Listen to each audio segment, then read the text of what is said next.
Ever and always, the good people are anxious to carry human beings off into their world.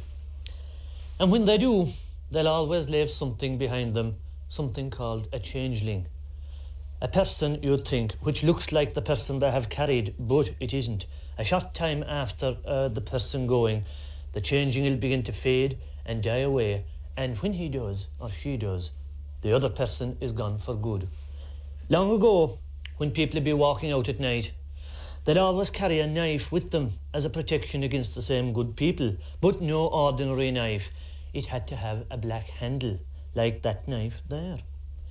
Now, in the time of the landlords, there was a man and his wife living near Kilkishen in County Clare, and that man's name was McNamaras. Gasty Mac was his name. And he got sick, some kind of a fever he had, and bedad, he wasn't getting better. And in those days of the landlords, if a poor person in Ireland got sick, all they had to do was die or get better on their own, because there was no hospital or doctor for them.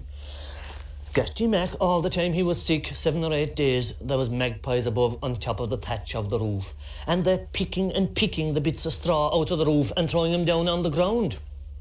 Gasty wasn't getting better, and the neighbours said to Mrs. Mac, "Hiya, you'd want to go to Biddy Early. She's the only person that can help you now." "I'll go," says she. And she hired a man with a horse and car, and up she went to Kilbarn near Fecal, and when she came to the door, there was Biddy Early standing in front of her. And Biddy now had the power that when you would come to her, without ever saying who you were, she'd know you before you opened your mouth.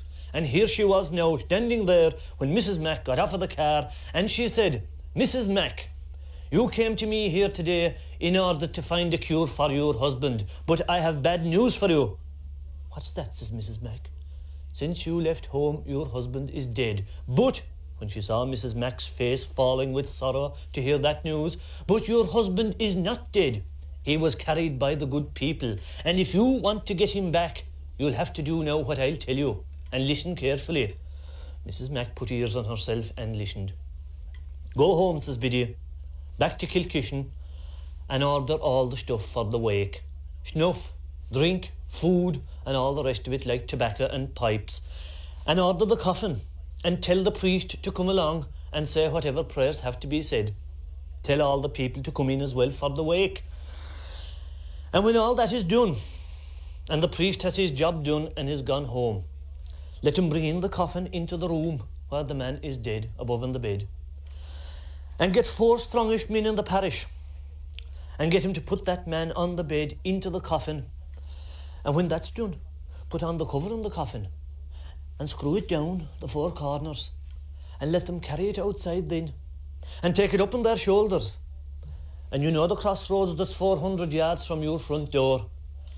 Let them take the coffin then to the crossroads and put it down in the middle of the crossroads, but on the way there, don't let any relation of that man, and especially yourself, touch that coffin. When you get him there, open the coffin and look inside in it, and there inside will be the brush that you have under the chimney that you brush the floor with. And go home, and your husband, he'll be inside near the fireplace, as good and as healthy as ever he was." Well, Mrs. Mac was delighted when she heard that, of course. She thanked Biddy Early, and she wanted to give her a little bit of money, but Biddy would never take anything for her services.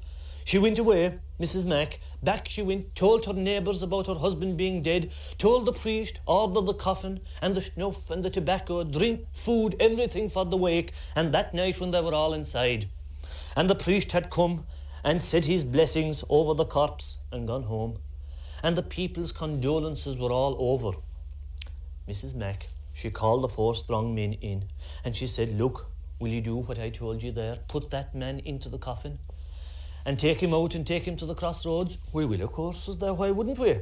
They took the man off of the bed, hands and legs, put him into the coffin, but before they put him in, what did she do? Only to put 4 black-handled knives into the coffin before him, and the handles pointing out to the corners of the coffin, and the blades into the middle. Put them in, and put the man then in on top of them.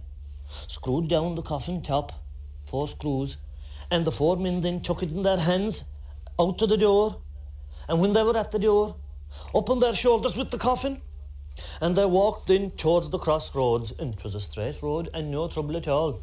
But as they were walking, didn't they find the weight inside in the coffin growing and growing and growing until they weren't halfway there? And 'twas like they had a ton of stones inside in the coffin, and it was slipping from their shoulders very gradually for all their strength. And what do you think Mrs. Max, standing beside the coffin, saying her prayers, walking along, when she saw the coffin slipping off of the shoulders, the first thing she do, and the most natural thing, of course, was to put up her hands like that and to try to hold the coffin from slipping. But the minute she put her hand on that coffin, it got as light as a cork. Up it went, and those 4 men were able to walk to the cross as if they had nothing on their shoulders. They put it down in the middle of the crossroads, like Biddy Early said. They unscrewed the top, took back the lid, and what was there inside? Only my man himself. Well, when the woman saw that, she gave a screech and ran back as fast as she could into the kitchen and into the room of her own house. And there, above on the bed, what do you think was in it? Only the brush. If she did what Biddy Early told her, inside in that coffin would be the brush and her husband at home, but when she didn't, he was gone, and gone for good this time, in spite of all Biddy's good work.